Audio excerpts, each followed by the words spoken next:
when you knocked upon my door.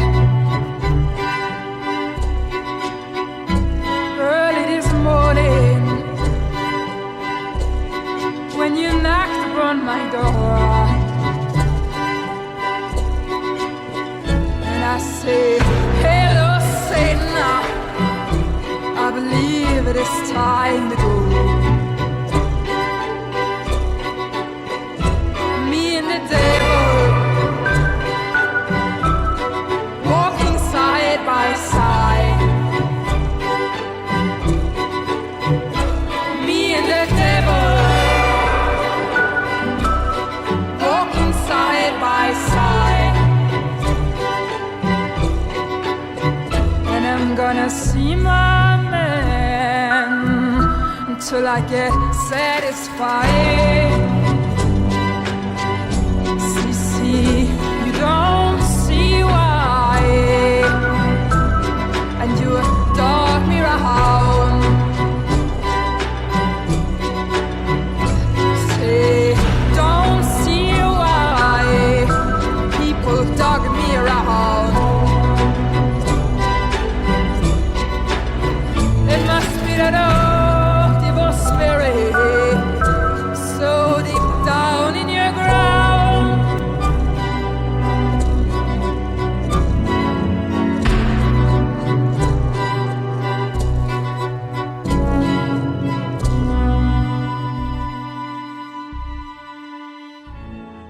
A date is now set for oral arguments in the Delphi murders appeal. It will begin Monday, September 21st at 10 a.m. inside the Indiana State House. According to the filing, the prosecution and defense will be allowed 30 minutes each to argue in front of a panel of 3 judges. Richard Allen was convicted of murdering 14-year-old Libby German and 13-year-old Abby Williams back in February of 2017. He was later sentenced to 130 years in prison. Allen's attorneys say the jury never got to hear evidence that they believe would prove he's innocent. It's been almost a year since I last made a video on the Delphi murders, but I've read the pre-trial and trial transcripts, and I've recently read all the appeals and appeal responses, the appellate stuff, and really, it's even more clear now that Richard Allen is guilty of the murders of Liberty German and Abigail Williams in 2017. Now, just like the prosecutor's podcast predicted, due to the high-profile nature of this case, the Indiana Court of Appeals has granted Richard Allen's request for oral argument. It will take place on September 21st, 2026. And as someone who believes Richard Allen was rightfully convicted by a jury of his peers, I think this is great news. Because now Richard Allen's appellate team will have to stand there in public in front of the appellate judges and explain this nonsense out loud. The defense will have to explain why the search warrant fails when, during the actual trial, the witness confirmed that what Liggett said was true. He was not lying. They will also have to explain why the search warrant should not have been executed when Richard Allen placed himself on the trail, in the timeline, on the bridge, and parked where the killer parked. That's obviously enough for a search warrant. They will have to explain why Allen's confessions should have been thrown out when he confessed before and after the period when the defense claims he may have been in psychosis. And hopefully they have to explain why they keep saying that Richard Allen was in solitary confinement when he wasn't. They will also have to explain how a man supposedly in psychosis gave details only the killer would know, including the van detail that lined up with Brad Weber's route home from work. They will have to explain why the jury should have heard the Odinist fairy tale when the trial defense team cannot provide a single piece of evidence tying Odinist to the crime in a pretrial hearing. It's a lot harder to defend these claims when appellate judges start asking direct questions like, how would this change the outcome of the trial, and where is the actual evidence? And this oral argument will be televised, which is good for the public to see. And despite what you hear on X or on YouTube, this is not a win for Richard Allen or the people defending a convicted child murderer. Criminal appeals are overwhelmingly denied.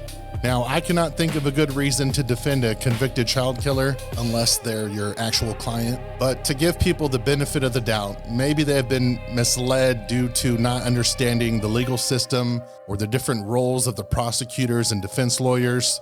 So here's some help. First of all, defense attorneys, they're not sharing the truth with you. That's not their job. They get to pretend, speculate, and create stories that don't have to be based on truth. Defense attorneys in the Delphi case, they wanted you to believe many things that weren't true. They wanted you to believe that Rick Allen was schizophrenic, and that's why he confessed to the murders, until that article was taken down moments later. They want you to believe that Rick Allen was locked up in solitary confinement, and the more times that they put it in documents, the more it makes it true. Well, guess what? He wasn't in solitary confinement. He was in an isolation cell. You might have heard the phrase, the best defense attorneys are the ones who are the best storytellers. And apparently, a lot of people on YouTube still have not figured this out. Stories are just stories. They are not evidence. They are not proof. The Franks motion in the Delphi case was basically a fictional fairy tale. Let's take the part about horns being placed on top of one of the girls' heads. This was absolutely not the case. They took a victim laying on an outdoor surface and twisted that into someone came and placed sticks above one of the girls' heads.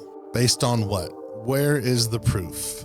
Where's the forensic evidence showing when each stick got there?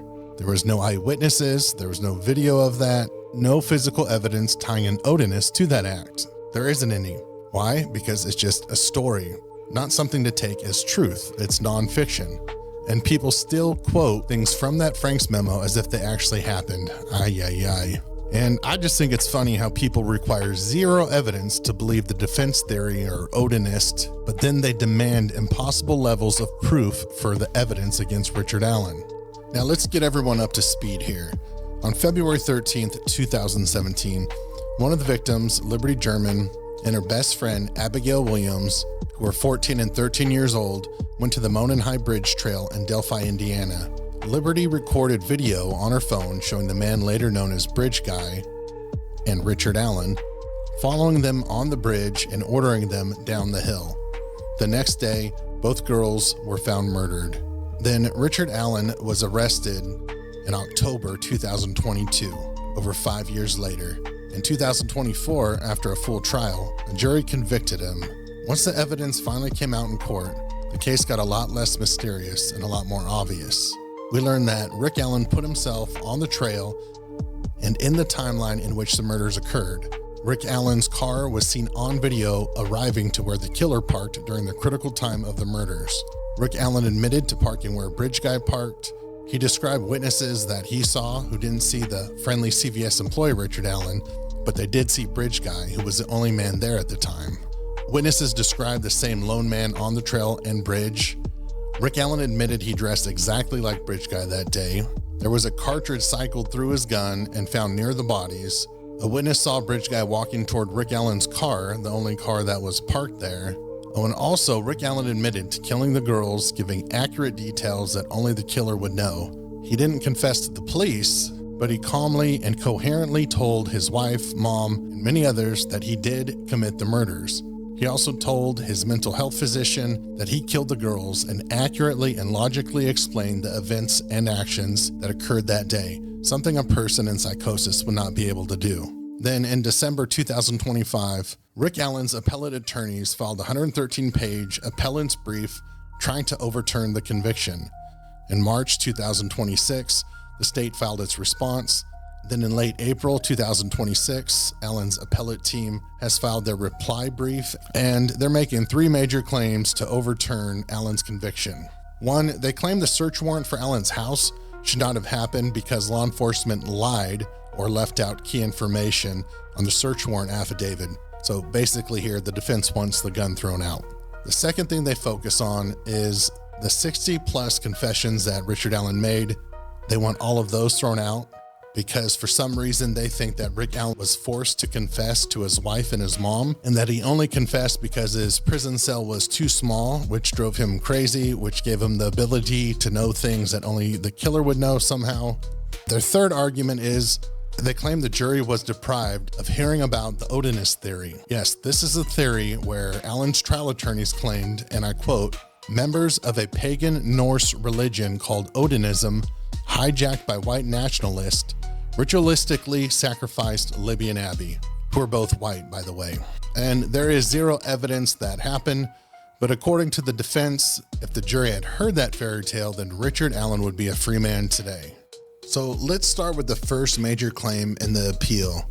the search warrant for Rick Allen's house was invalid. The defense claims Detective Tony Liggett, now Sheriff Liggett, misled the judge in order to get him to sign off on the search warrant affidavit that allowed them to search Rick Allen's property. Now, a search warrant affidavit is a sworn document police give to a judge explaining why there's probable cause to believe evidence connected to a crime may be found in a specific place. You don't need to include every witness interview ever conducted. It is not a complete case summary with every possible defense theory included. However, police cannot lie or intentionally mislead the judge. And the defense says Liggett did in fact mislead the judge in three main ways.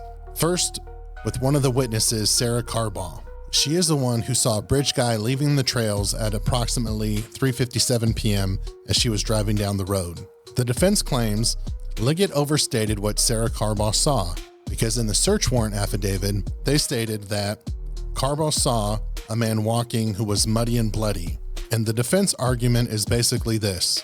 Carbaugh first said the man was muddy and described a lighter jacket, so Liggett supposedly made her statement sound stronger by writing that she saw a man who was muddy and bloody, wearing a blue jacket and blue jeans. So they were saying Sarah Carbaugh never said that the man had blood on him. Liggett put that in there anyways, just to make the case stronger. However, Carbaugh was interviewed 3 different times. In the first interview, she claimed she did say muddy and bloody, but she was mumbling a lot and the transcriber made an error, but she in fact said muddy and bloody. The second time she was interviewed, the first hour wasn't recorded. By the time the third interview, they counted how many times Carbaugh mentioned blood, and it was over 16 times. So now the defense is saying Tony Liggett lied because Sarah Carbaugh never said muddy and bloody.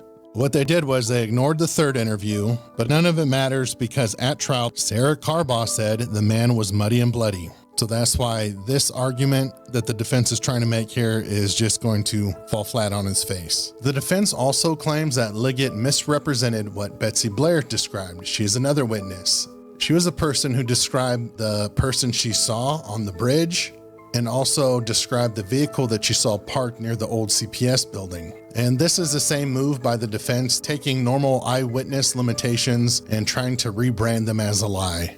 Betsy Blair stated she saw a man on the first platform of the Monon High Bridge. She saw him briefly, and it was from over 100 feet away, even though she guessed 50 feet. Again, she got a lot wrong, but she had no reason to memorize his face, body, clothing, or a vehicle description for a future murder trial. So even if Blair's description was imperfect, that does not make Liggett a liar. I mean, if Liggett really wanted to lie on their search warrant affidavit, wouldn't they leave out all the parts that Betsy Blair got wrong? Wouldn't they have lied about what she saw and make it match Richard Allen, right? But they didn't. They were being transparent. Allen admitted he went to the first platform, which matched exactly what Betsy Blair said. And that's why this appeal is going to go nowhere. And kind of the third argument in this section, it's about Allen's clothing and the Carhartt jacket, which is really the weakest part. They claim the affidavit made too much of the blue Carhartt jacket and head covering, and they point to Kathy Allen, Rick Allen's wife, saying that the blue Carhartt found in the house had only been purchased a couple of years before 2022, which doesn't really matter. I mean, I personally think that Rick Allen threw away his original jacket right after the murders. So yeah, I don't even think they got the right jacket. And Kathy Allen didn't provide any evidence of when the jacket was purchased, so none of it really matters. But the interesting thing to know is on October 13th, 2022, they were interviewing Rick Allen, and then they went and executed that search warrant on the same day. So on October 13th, Rick Allen describes what he was wearing on February 13th, 2017. He says he was wearing blue jeans and a blue or black Carhartt jacket with a hood. He advised he may have been wearing some type of head covering as well. That came from Richard Allen himself.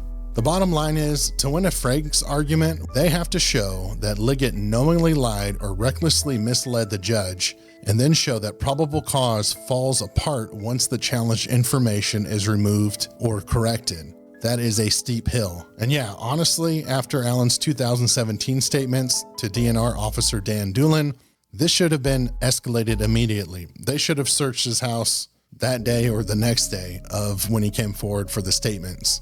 because he told police he was there from 1:30 to 3:30 p.m. He said he was on the trail during the time that the girls were killed. He said that he parked next to the old building, which turned out to be the CPS building. He gave specifics on the witnesses that he saw. I mean, yeah. And yes, he gave law enforcement his phone, and then Dan Doolin gave him back his phone, and somehow it seems like he took that phone and ran over it with his lawnmower. A search warrant does not require proof beyond a reasonable doubt. It does not require police to prove that person is guilty. It only requires probable cause, a fair probability that evidence connected to a crime may be found in the place being searched.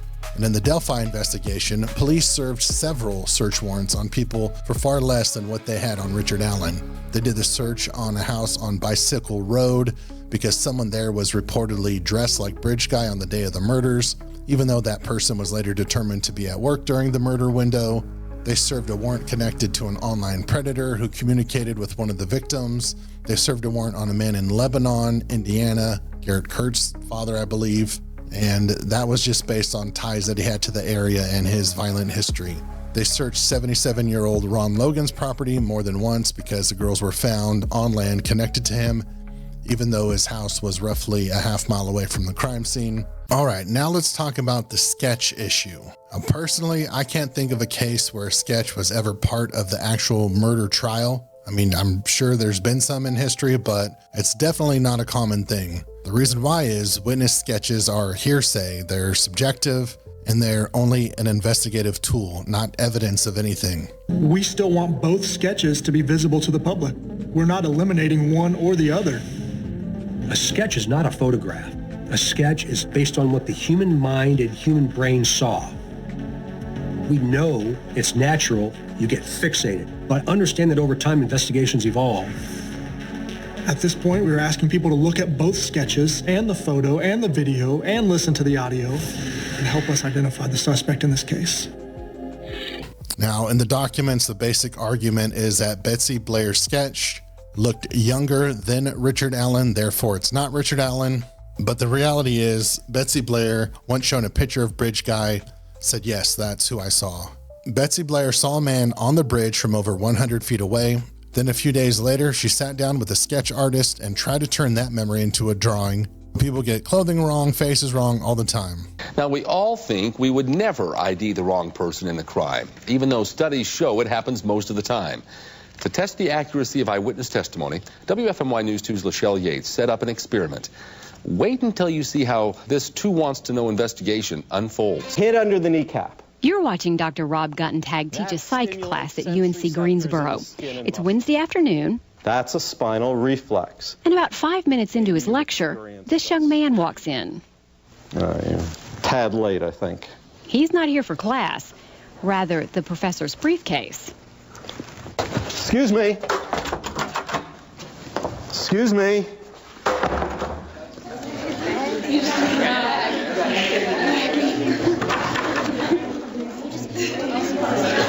You have all just been witnesses to a crime, and we want to see what good witnesses you were. Dr. Guttentag asks the students to quickly write down everything they remember about the crime. He needs specifics here. What did the perp look like? His shirt, his pants, and his hair. Our suspect, Ethan, is waiting in the hall. You take a look. He's wearing a tan zip-up jacket, jeans, and he has brown hair combed back.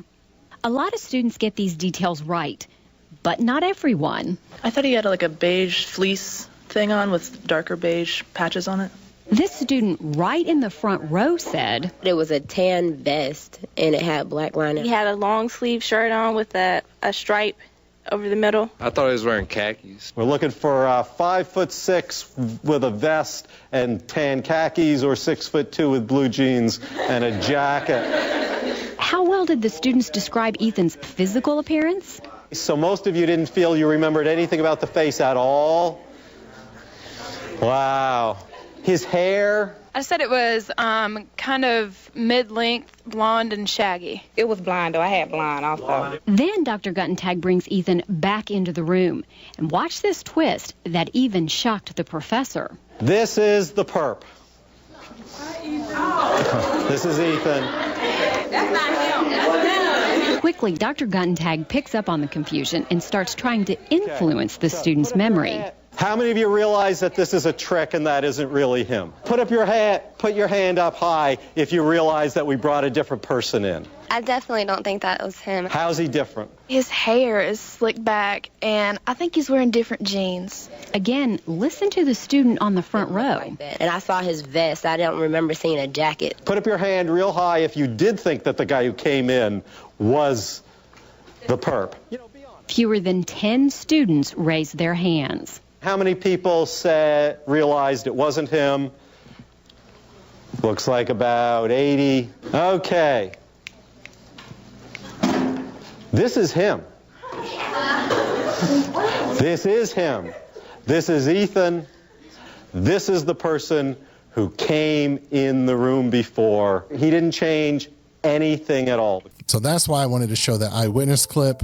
It makes the point perfectly. How people could be completely wrong about what they saw, even if a person was standing right in front of them.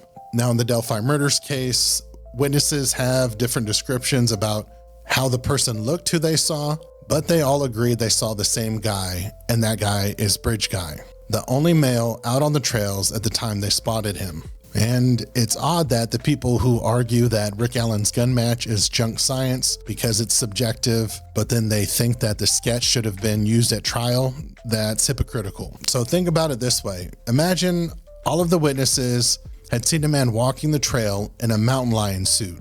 One witness might later describe it as a cougar suit. Another might say a lion suit. Another might remember it more brown, while someone else remembers it more tan or darker color. Now, that doesn't mean that they saw different people in different suits, right? If police later showed them a picture of the mountain lion suit and the person walking in it, they would all say, yes, that's who I saw. And that's basically what happened here. The witnesses were not looking at Richard Allen's bare face in perfect conditions, calmly studying his features for future courtroom use. They were seeing a man dressed as Bridge Guy, concealing his face. They recognized the outfit, the body type, the overall look, and the presence of that same man on the trail. So when they saw the Bridge Guy image, they knew that was the man that they had seen. So that is the point. Nobody is claiming they knew his name was Richard Allen back then. They identified the man in the Bridge Guy disguise. So the man in the video, Bridge Guy, walked right by 4 juvenile witnesses. They only walked by one man, Bridge Guy. Rick Allen, who was there at the exact same time as the 4 witnesses, only walked by one group of girls. And he described that group of girls as one being taller with dark hair, which is true. He said that they looked like sisters, which 3 of them were sisters, so that was true. And he said it looked like they might have been babysitting a younger one, and that is also true. The fact that Rick Allen confirms that those girls that saw him were the ones that he saw is extremely damning. Rick Allen describing those witnesses is something only the killer could do. And remember, those witnesses never saw Rick Allen. They only saw Bridge Guy. Even Kathy Allen ended up admitting that Bridge Guy looks like her husband. She says it in a police interview. She concedes, quote, "That picture, would that be your husband? That could be any male. Okay, anywhere, anytime. I mean, those clothes or whatever, could that be your husband, size-wise? I mean, well, size-wise, yeah." So there's Kathy Allen saying that Bridge Guy matched her husband size-wise. And then Rick incriminates himself too, because his response to the picture is weird as hell. And this is a picture that was taken with the phone of one of the girls. Okay, I understand that. And the question needs to be, is that you? If it was taken with the girl's phone, that is absolutely, I mean, it's not me, but I never have met these girls before, so even if I thought it looked like me, if it was taken with the girl's phone, there's no way it could be. I've never met them. I've never seen them. If I showed you that picture and asked, is that you? You're innocent, so you would just say, no, that's not me. Well, Rick didn't do that. When Rick was shown the picture of Bridge Guy and was asked if it was him, his response was, if it was taken with the girl's phone, then it's absolutely not me. I mean, it's not me, because I've never met those girls before. That is a bizarre answer. Who took the picture should not change the answer, right? Either it is you or it isn't you. Rick answered that question like a man trying to think his way around the problem instead of just giving the obvious truthful answer, which is yes. So now we're going to get to the second major issue Allen's appellate attorneys are going to argue at oral arguments, the confessions. And this is where the defense has one of its biggest problems, because Richard Allen did not confess just once, and he didn't confess during some police interrogation. He confessed over 60 times to his wife, his mother, correctional officers, mental health staff, prison employees, the warden, medical staff, his psychologist, his psychiatrist, and he didn't sound crazy or irrational during these confessions. We have phone recordings of them, and he sounds very calm, coherent, and he just sounds like a man trying to unburden himself. What happened was, on April 3rd, 2023, Rick Allen was in prison, being held in an isolation cell, and he started receiving some of the evidence against him, and he ate some of it. It was very damning. Once he started receiving it, later that day, he confessed to his wife, Kathy, saying, "I did it. I killed Abby and Libby." Then Rick's trial attorneys caught wind of this, and they paid Rick a visit the very next day. So on April 4th, 2023, they had a problem solved. And one of the things they did was they wanted him to act crazy. They wanted him to start saying other confessions and putting in false details in those confessions. He would tell other inmates things that weren't true. That way they could try and discredit all of the confessions, lump them together and say, see, his confessions can't be true. Look at all these errors they have in them. However, the only confessions that have anything incorrect in them come from other inmates. They're secondhand. We don't know if he even said those things. All we know is a prisoner is saying that Richard Allen said these things. But everything that we have recorded or documented by credible sources, none of those have any incorrect information in them. So like one inmate claimed that Rick Allen told him that he shot the girls with a gun, and that never happened. So we don't know if the inmates are making things up, if they misheard something, but I don't consider other inmates credible sources. If we threw out all of the silly things that these inmates claim that Rick Allen said, all that would be left is confessions that actually match up with the evidence. So going back to the confessions in April 3rd, Rick's defense attorneys, they had to come up with something, right? So that's why on April 4th, 2023, they tried to get ahead of the situation, and out came this story that was briefly published online that used the word schizophrenic in it. And they came up with a story that was published online that says Rick was a prisoner of war. And they claimed that Rick Allen was acting schizophrenic, despite Rick Allen was never diagnosed as schizophrenic.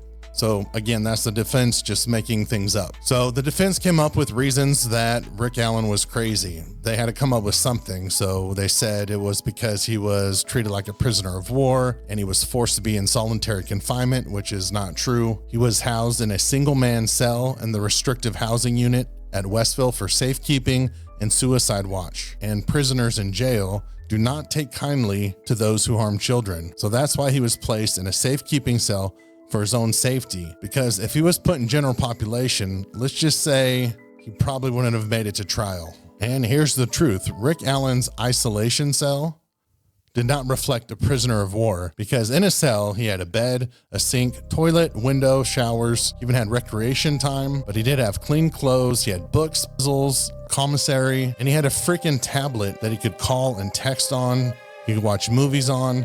They even offered him a TV. He got in-person visits with his wife, regular medical checks, mental health support, chaplain access, weekly contact with Dr. Walla, depending on his status. So he had it way better than anyone else in the prison. So that's going to get debunked at this oral hearing. And also the defense tries to make it sound like all of the 60 confessions came out during one long psychotic break, and that's not true. Really, Allen was saying incriminating things back in October, November of 2022. The day that his house was searched, he was saying things like, "Why bother? It's all over." Then in November, he was apologizing to Kathy on the phone, talking about his next life and sounded like a man who knew exactly where he was headed. And then remember in early April, that's when he started receiving the discovery, the evidence against him, and he met with his attorneys. And then on April 5th, Richard Allen stated to Dr. Walla that he killed Libby and Abby, that he made sure they were dead because he didn't want them to suffer, and that he acted alone.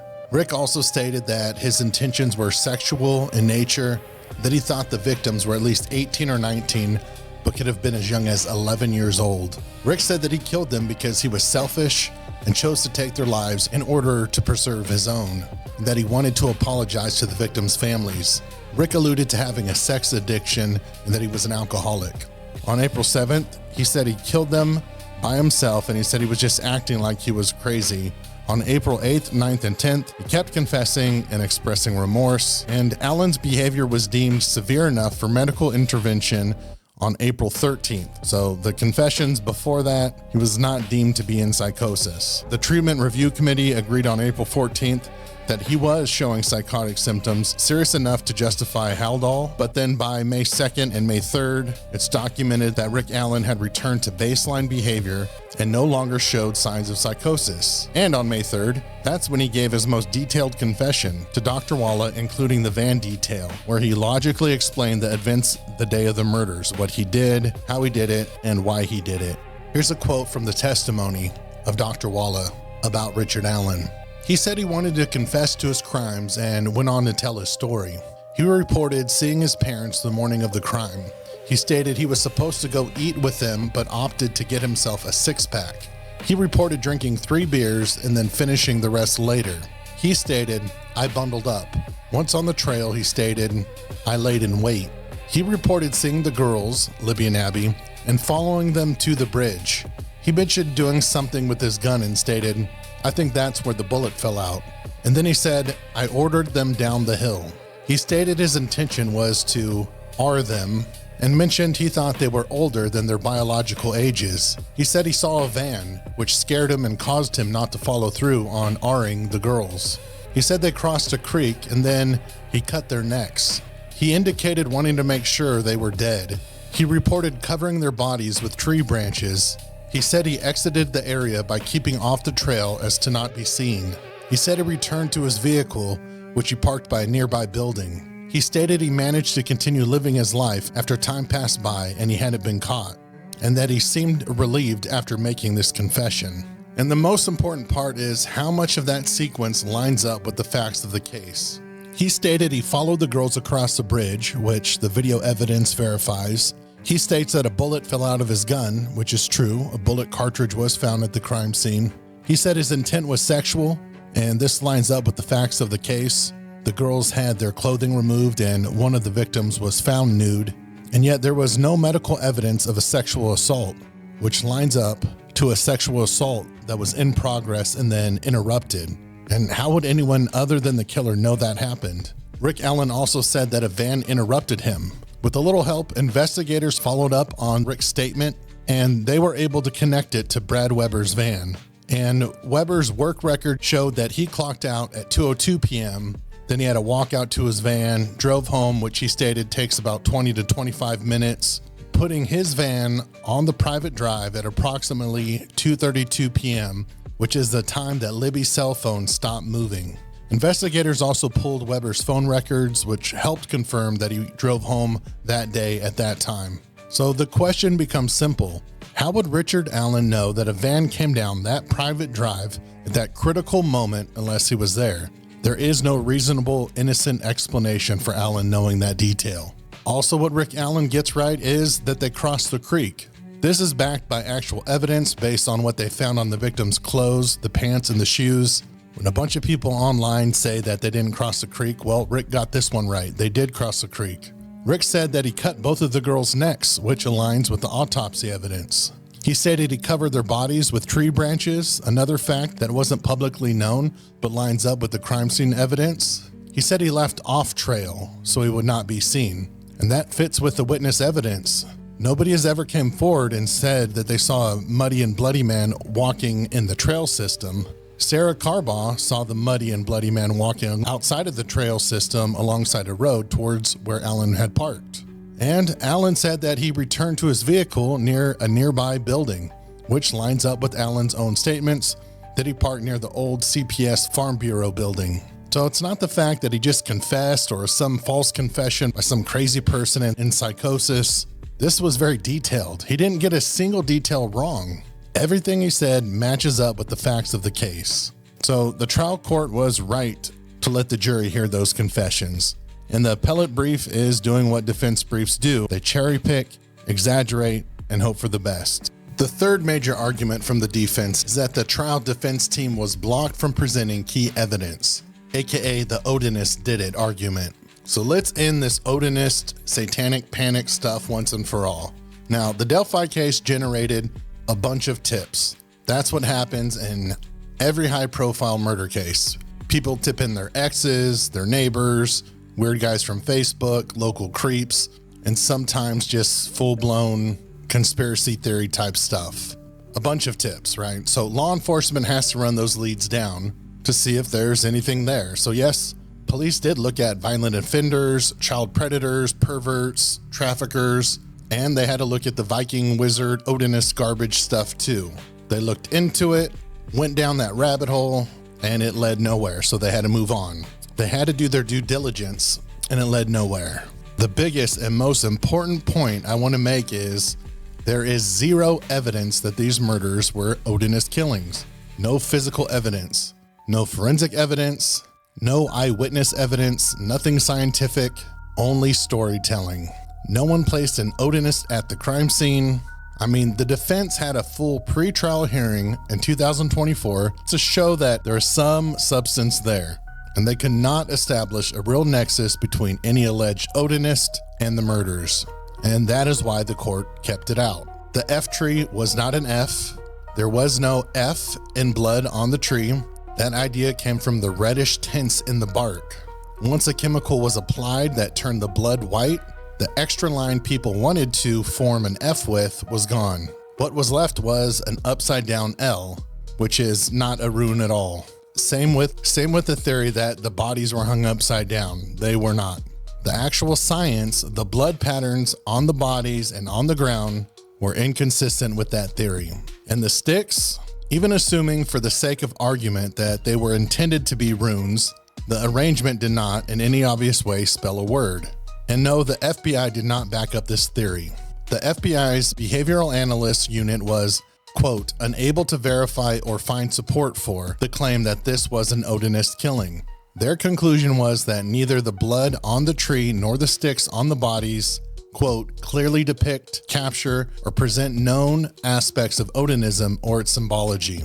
The sticks were used to conceal the victims, nothing more, nothing less. Brad Holder was the backbone of this whole story, and he has probably one of the best alibis that you will ever learn.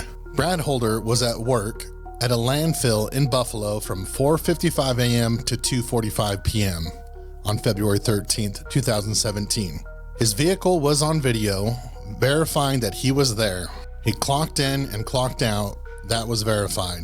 But I think the biggest part that really locks down his alibi is he also had to log into the piece of machinery that he worked on. This was a unique code that only he knew, and even if he shared it with someone, that person would have to know how to operate that equipment. It's not something that a buddy could just go and cover for you. People would have noticed, and you had to be trained on this equipment. After he left work, he went to the gym. His gym check-in placed him in Logansport at 4:08 p.m. So yeah, the operations clerk at the landfill, the only person who could change the electronic time records, confirmed she had not changed them. Police investigated Holder and Westfall and found no evidence connecting them or any other alleged Odinist conspirator to the murders or placing them at the High Bridge Trail that afternoon. No video put them there, no cell phone put them there, they didn't put themselves there, no witness put them there. There was no physical evidence that tied them to the crime scene. So it cannot have been Brad Holder. So with him out, the theory against Westfall falls apart too, because the defense's own story depended on multiple participants. Without Holder, all you're left with is unusual beliefs, social media posts, and people staring at sticks and crime scene photos until their brains melt. Also, there is no history of ritual human sacrifices in Odinism. According to an Odinist who testified at the pre-trial hearing, child sacrifice would be contrary to the religion. Even, quote, expert Dr. Don Perlmutter cannot identify another confirmed example of an Odinist ritual killing. I mean, if it's a ritual, shouldn't there be multiple killings, like on a specific day or time? Like, what makes it a ritual?